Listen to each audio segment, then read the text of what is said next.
In the endless wind-carved steppes of Central Asia, where the horizon shifts like flame and the land holds no mercy, history delivered one of its most brutal reckonings.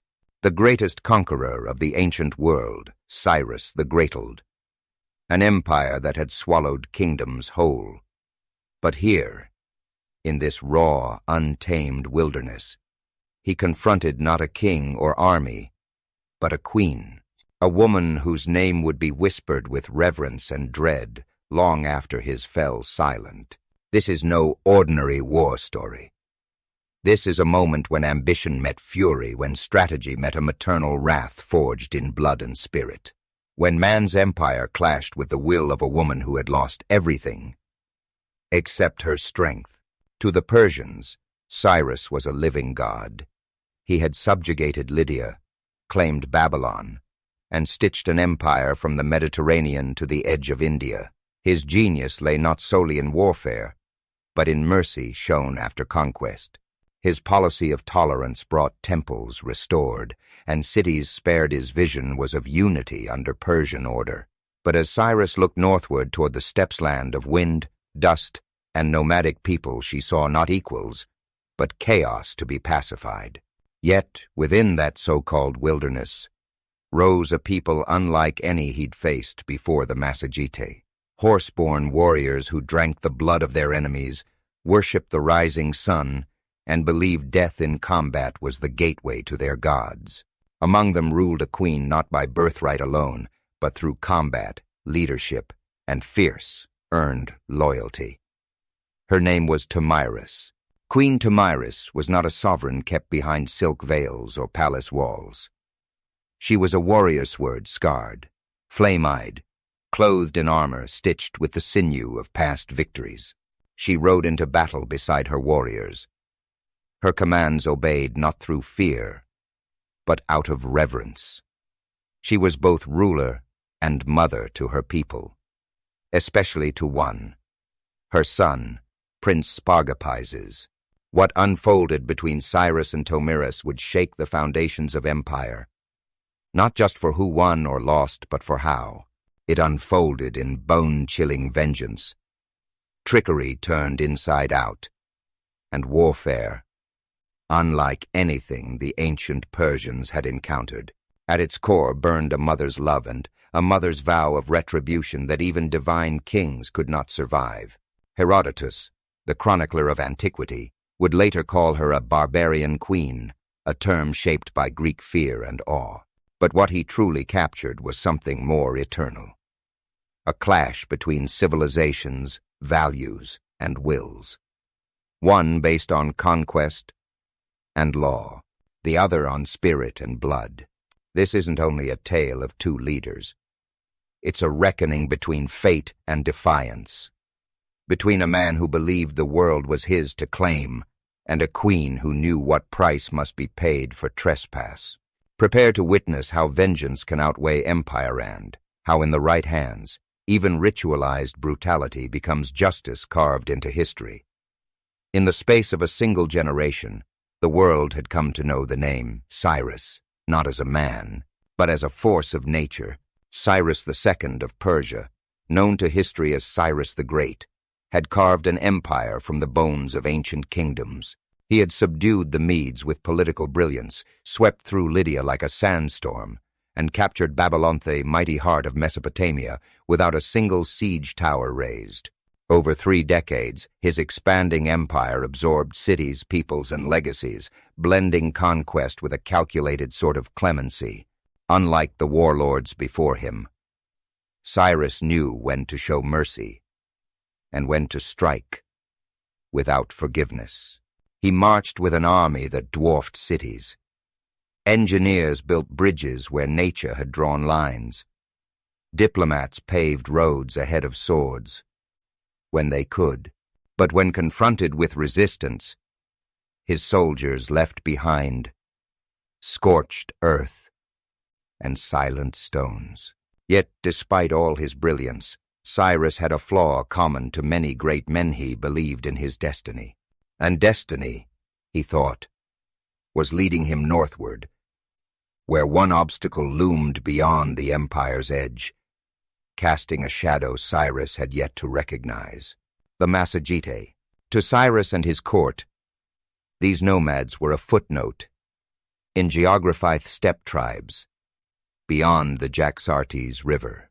But to those who understood the lands they rode through, the Massagetae weren't simply wildlings, they were forged in chaos. They drank fermented mare's milk and blood alike. Their temples were open skies, and their gods demanded offerings, not in coin, but in conquest. And they had a queen, Tomyris.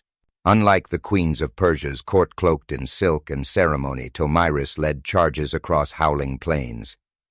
She held war councils seated on furs, surrounded by tattooed generals, with wolves on leashes. Her armor bore the sun across her chest, forged in bronze and belief. She ruled not because she was born Tosh, ruled because she bled to. But Tomyris was more than a warrior. She was a mother, and like the lioness, it wasn't her claws that made her so dangerous, it was what she was willing to do when her cubs were threatened. Her son, Spargapizes, a young commander in the Massagetae ranks, had grown beneath her gaze, learning the blade and bow before the saddle. He was her heir and her tether to mercy.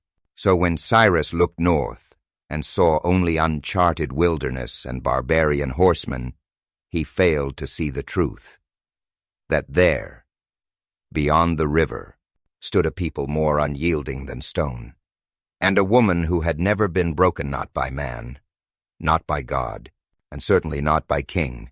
Her name rose only in whispers within the Persian court, at first spoken aloud only by traders and scouts returning from the far steppes. But the name grew louder, and as court strategists puzzled over maps and tribe names, one old Greek chronicler, Herodotus, would later write that this woman, this queen of the raw earth and dust winds, would be the one to bring the world's greatest empire to its knees. The winds of the steppe carried more than just sand and scent of distant fires. They carried a proposal, but not one born of love. Cyrus the Great, confident in the arc of his unbroken conquests, believed he had found a more refined method to claim the Massagetae, diplomacy through union. A marriage proposal was dispatched, ornate and polished in language.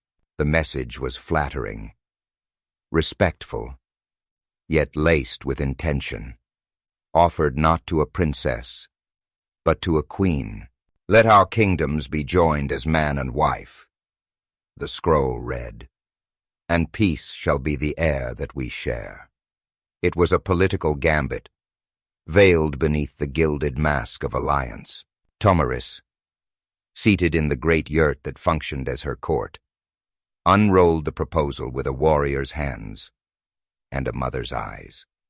Around her, tribal elders murmured phrases in their native tongue, some intrigued, others insulted.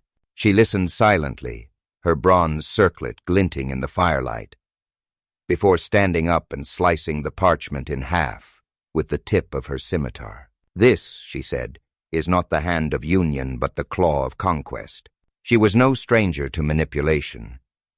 The union Cyrus sought would not birth peace, but servitude. To accept would mean subsuming her people's freedom beneath a foreign crown. For Tomyris, blood and earth were sacred. She would not trade them for gilded promises and political illusions. Her reply was unequivocal.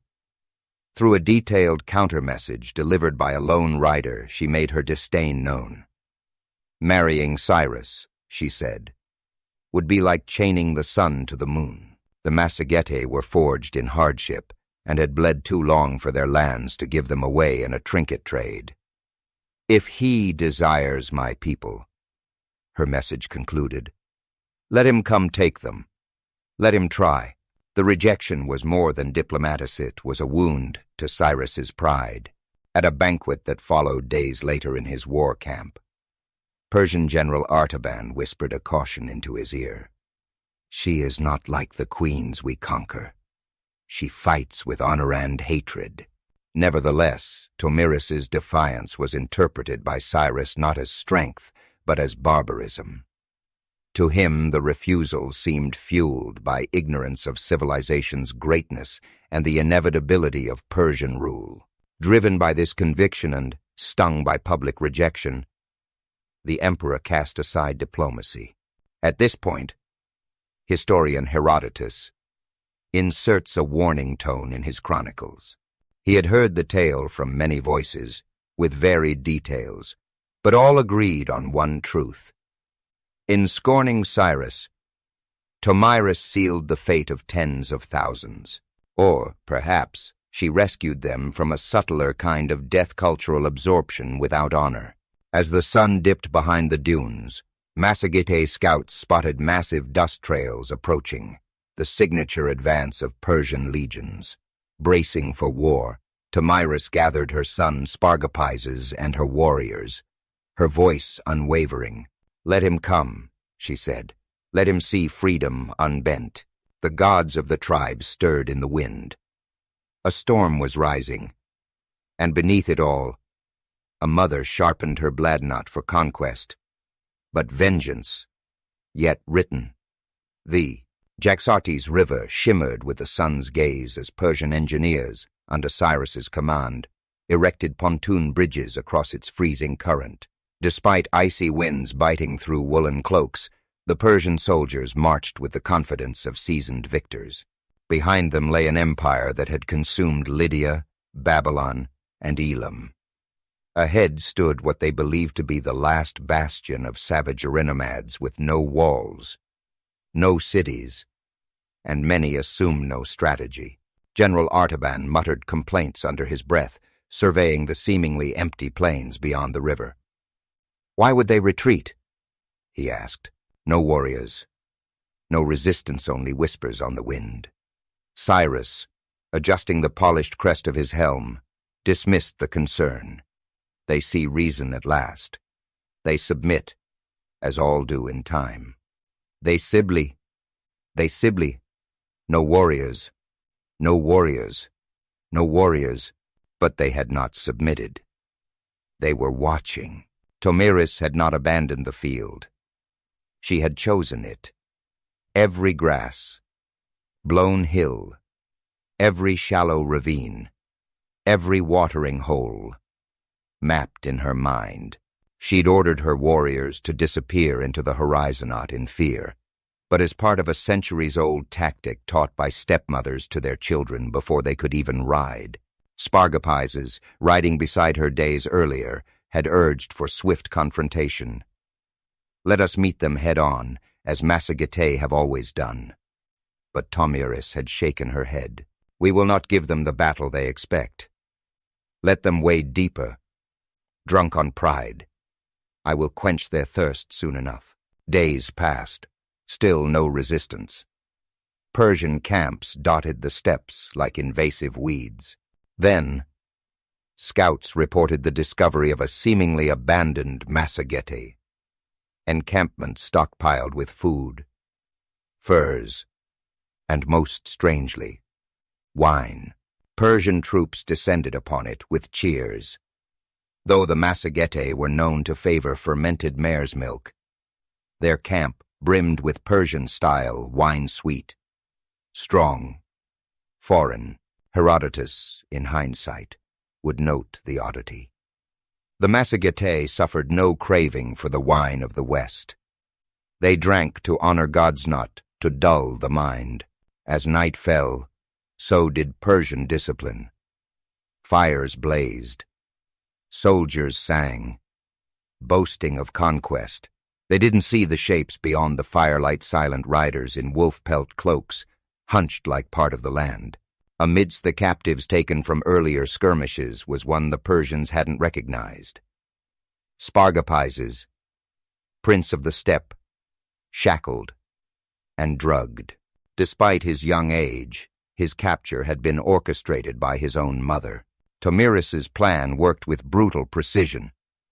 The Persians believed they had routed the Massagetæ and captured their leader's heir in a brilliant raid. They celebrated, but this was not a victory. This was bait. From ridge to ridge, war horns began to echo across the darkness. The desert sang with hoofbeats.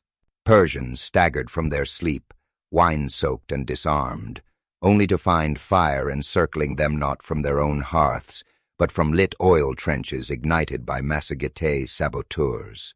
Tomyris thundered down from a black slope, her sun-marked circlet catching the firelight. She didn't speak. She merely unsheathed her scimitar and pointed it towards the chaos. The real war had begun not in honor, but in cunning. As the sky filled with arrows and smoke, Cyrus would realize too late. This was no retreat. It was a ritual. Her camp was silent beneath the endless Central Asian sky. Queen Tomyris stood alone before dawn, her silhouette like an obsidian sculpture against the fire-streaked horizon. Behind her, nestled amidst the low hills and wind-worn tents, the Massagetae warriors stirred, but not yet. With readiness they waited. They mourned. When the messenger arrived bearing the news of Spargapes's capture, Tomyris did not scream. Her weathered face did not flinch, but her eyes, those coal-burning eyes, hardened into something ancient, something beyond mere grief. Around a fire thick with incense, she met with Gantuma, the tribe's elder seer. The crone's sun-marked hands trembled as she spread bones across a wolfskin. Her voice rasped. The eagle flies in foreign shade. A decision must be made by blood, not blade. Tomyris stood, scimitar in hand, casting a long shadow over the fire. Then let the eagle return, or the sky shall bleed for his absence. She sent a message to Cyrus himself. Bold, direct. It arrived, not wrapped in deference, but in defiance. The courier, mounted on a stallion striped with war paint, carried her offer. Return, my son, and I shall offer you a third of my army withdrawn in honor. No more blood need be lost. It was written with the dignity of an equal, but between each line lay barbed Thornson unspoken challenge. A queen daring a king to choose peace or provoke oblivion. Cyrus read the message in his gilded tent among brass censors and strategists. He held it in his hand, while General Artaban paced behind him. She offers mercy, Artaban muttered, eyeing the parchment. Strange, for a so-called savage. Frums, din, from. She offers mercy, Cyrus contemplated. It is not mercy. It is a maneuver. I will not barter victory. Her son is leverage. She may see it as sacrilege, Artaban warned. You threaten her legacy, Cyrus folded the message. I threaten her illusions. She rules wind and grass. I command empires. The rejection was decisive. Bound and humiliated, Spargapeses sat in silence within a Persian encampment, hands tied with gold thread ropey a mockery of honor. A cup of stolen Massagetae wine was set before him. He drank, and when the realization came that he would be used to break his mother, he acted. Before the sun touched its zenith, Spargapeses seized a blade from an unsuspecting guard and drove it into his own chest. The act was silent, like sleep's final exhalation. Cyrus was reportedly unmoved, but Tomyris's scream traveled further than any arrow. The queen did not mourn in the open. She mounted her horse by nightfall, rode into the hills, and returned at dawn. Then she stood before her assembled warriors and tribes of the steppe. Her voice, sharp, a blade drawn slow, echoed. Cyrus has quenched his thirst for blood with my sons. I vow before sun and earth, I will quench my thirst for justice with his. It was not a promise. It was law, and in the eyes of the Massagetæ that law was holy. At dawn, a red sun crested the horizon, casting long, blood-colored shadows across the steppes. The silence that came before the clash was heavy, oppressive even. Queen Tomyris sat astride her black steed atop a dune, the war banners of the Massagetæ fluttering at her back. Arrayed below her, more than warriors, they were a people galvanized, each one knowing the stakes. This was not a war for territory or gold. It was war for soul and memory. A war, born in blood, meant to be ended by it. The Persian army had marched deep, following what Cyrus believed was a retreat. His confidence swelled as scouts returned, claiming the nomads had vanished into the wilderness. What he didn't see, what he refused to see, was the rhythm of the land mutating around him. Every trail seemed to circle back. Water sources grew scarce. His formations stretched thinner by the hour. The mighty army that had brought down Babylon was now wandering, increasingly exposed, in a land engineered to shred columns of infantry into scattered bones. Then, the steppes shrieked. Tens of thousands of hooves thundered from nowhere, as though the earth itself had ruptured open. Massagetæ warriors, cloaked in wind and dust, exploded from ridges and brush archers loosing arrows atop speeding horses, the iron points shrieking through the air. To Cyrus's horror, his lines broke almost instantly, not from force, but from confusion. The enemy never stayed to clash directly. They struck, vanished into smoke, then appeared where the line was weakest. General Artaban, dust-covered and furious, barked orders to regroup, but it was like shouting into a burning gale. The terrain betrayed them at every turn. Cavalry became bogged in dry riverbeds. Infantry stumbled across cleverly disguised pits. Every feature of the land was weaponized. Tomyris had molded it for this moment, shaping the battlefield with ancestral knowledge and brutal intent. In the heart of the chaos, Tomyris led from the front, not with grand declarations, but with scimitar drawn and eyes locked on Cyrus's golden standard. Her armor glinted beneath bloodied hides, her every move calculated. Each time a Persian banner fell, a howl echoed from her warriors, not rage, but celebration. Cyrus, for all his might, was finally forced into direct combat. Surrounded by retreating formations and loyal guards falling one by one, he stood firm. Accounts differ in the precise moment of his death. Some say he died fighting, spear in hand. Others whisper of a Massagetæ arrow, silent and precise, striking him in the neck as he turned to issue a final command. However he met his end, it was clear. The great king lay slain in foreign soil. The battlefield quieted only as the sun dipped back below the edge of the world. Thousands of Persians lay scattered like broken crescents. Not a single song rose from their corpses. As dusk bled into night, the Massagetæ carried out a dire inventory, not of what they had won, but what they had avenged. For Tomyris, the war was won, but the blood debt remained unpaid. That she would resolve with sacred hands. The battlefield lay silent, but not still.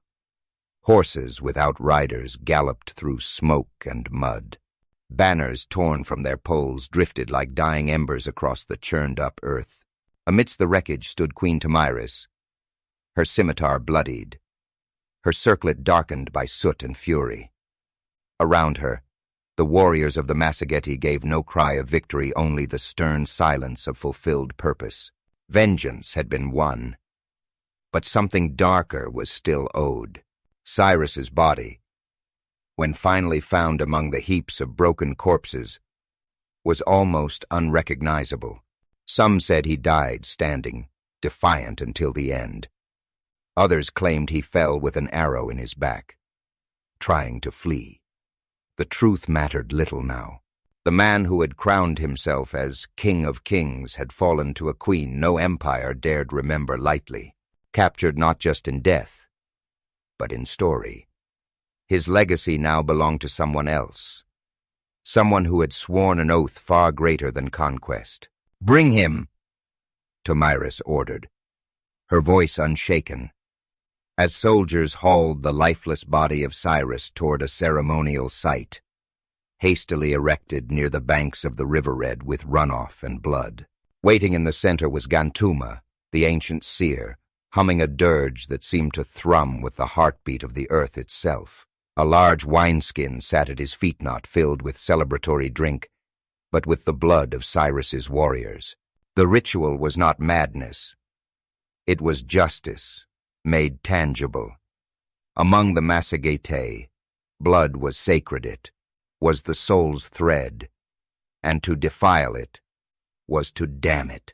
For Cyrus, who had taken her son by deceit, there would be no passage to the halls of the afterworld. Tomyris did not simply seek vengeance. She sought balanceas decreed by the gods of her people and the howling spirits of the steppes. With a slow, deliberate gesture, she drew her blade across Cyrus's neck, once more ensuring separation beyond physical death. His head was placed into the wineskin, already brimming with crimson, the seer chanting words few remembered the meaning of, but whose tone brought chills nonetheless. "You thirsted for war, for blood, for pride," the queen intoned, standing over the gruesome chalice. "Drink your fill now, and ever after." Some turned away in horror, Persian prisoners weeping or vomiting at the scene. But the Massagetae watched in silence. This was not cruelty to them. It was a sacred act, an arcane justice not meant for the weak or the uninitiated. What began as vengeance ended in a form of spiritual closure. To destroy a man's legacy was simple: burn his books, erase his name. But to trap his soul, to deny him peace, was the final act of power. Cyrus had ride to rewrite the steppes with steel and sovereignty. Tomyris replied not just with war, but with something eternal. And so, the queen rode from the blood-soaked field, not only as a victor of nations, but as the executor of a deeper law, older than empires, and inscribed in the marrow of 1,000 warriors.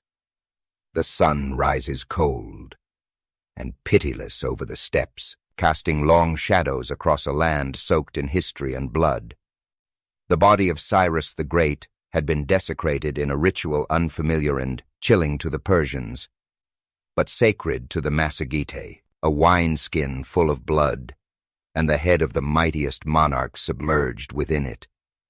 No storm followed, no lightning struck the woman who defied an empire. Instead, a silence settled. A pause in conquest echoed through time. The Persian campaign against the Massagetae ended not in absorption, but in annihilation. With their greatest leader gone, Persia reeled not merely from military devastation, but from cultural disgrace. There were whispers that the gods had turned against their king, that hubris had led him beyond his divine right. Though successors like Cambyses took the throne, none attempted to re-extend Persia's reach into Tomyris's territory. The empire, which had steamrolled Babylon and Lydia, found the northern steppes an uncrossable line. To the nomads, Queen Tomyris became more than a ruler. She was myth incarnate. Her victory splintered the illusion that sedentary empires could always subdue the so-called barbarians. Stories of her vengeance traveled far beyond the Jaxartes River, carried on the lips of traders, mercenaries, and survivors. Across steppes and cities, her name became both a warning and a weapon. Nomadic nations, Scythians, Sarmatians, and even, centuries later, Mongols adopted tactics reminiscent of hers. Baited withdrawals, ambushes under the sun-drenched plains, psychological games played with steel and fire. Tomyris had shown that power could be asymmetric, that a force with superior mobility, terrain knowledge, and resolve could shatter even the most civilized war machine. The battlefield became not just a place of bullets and blades, but of symbols and souls. Within Persia, the telling of her triumph evolved. While Herodotus preserved the brutal majesty of her vengeance, others softened the tale. Some claimed it was not Tomyris who laid Cyrus low, but fate or a humble soldier. Perhaps it was easier that way to believe an individual man could fall to another man, not be unmade by a woman who ruled wild lands with fire in her heart and blood on her oaths. Tomyris, warrior mother, was impossible to forget. She forced historians to reconsider the narrative of greatness. Was it measured by cities built or by enemies broken? She didn't leave behind golden palaces or marble halls. She left behind fear. Fear in the hearts of wood. Be conquerors. Fear that the next tribal queen might also drink blood in place of wine if her people were dishonored. But she also left behind something rarer freedom. For her people, her battle wasn't just about revenge, but preservation. The Massagetae remained unconquered not because they were invincible, but because one queen, a grieving mother, had dared to promise that for every drop of her son's blood, rivers would run red. And then she kept her promise. The wind that once howled across the Jaxartes now whispers through the ages, carrying with it the blood-drenched memory of Queen Tomyris, the woman who met empire with iron and answered conquest with ritual. In the final tally of this brutal saga, we are left wrestling with more than rusted blades and faded scrolls. We are left with questions. Questions of morality, of leadership, of the fine, razor-thin line between justice and vengeance. Cyrus the Great was no stranger to war, was he a stranger to mercy? He pardoned kings, rebuilt temples, and carved an empire with both sword and pen. He believed he marched eastward to civilize, to unify, perhaps even to enlighten. But to Tomyris, he was not a philosopher king. He was a man who kidnapped her son through deception, led an invading army across sacred ground, and drenched the steppes in the blood of her kin. Who, then, was the savage? Was it the ruler who drowned her enemy's head in a wineskin full of blood? Or was it the emperor who cloaked ambition in nobility and let honor die between diplomacy and deceit? Herodotus, ever careful, leaves the answer elusive. He recounts both glory and gore, neither condemning nor condoning. But even through his measured language, it is clear Tomyris's wrath was not mindless rage. It was calculated, symbolic, culturally binding. To the Massagetae, it was not cruelty, but closure. And perhaps that is the true origin of her fearsome story, not from the brutality of her act, but from what it tells us about power when wielded by those often underestimated. A warrior mother, underestimated. A nomadic people misread. A ritual, dismissed as savagery, yet deeply rooted in cosmic order. The world is tempted to brand such vengeance as barbarism. But what if it was strategy? Strategy grounded in symbology. Strategy as deterrent.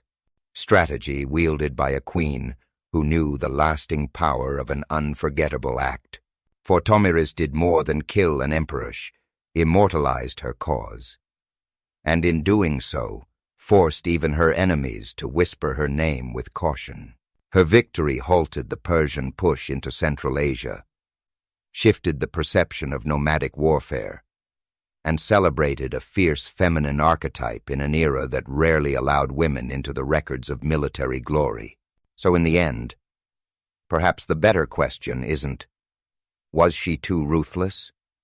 Perhaps it's, what would you do if your child was taken, your homeland threatened, Your word, your blood, your gods defiled.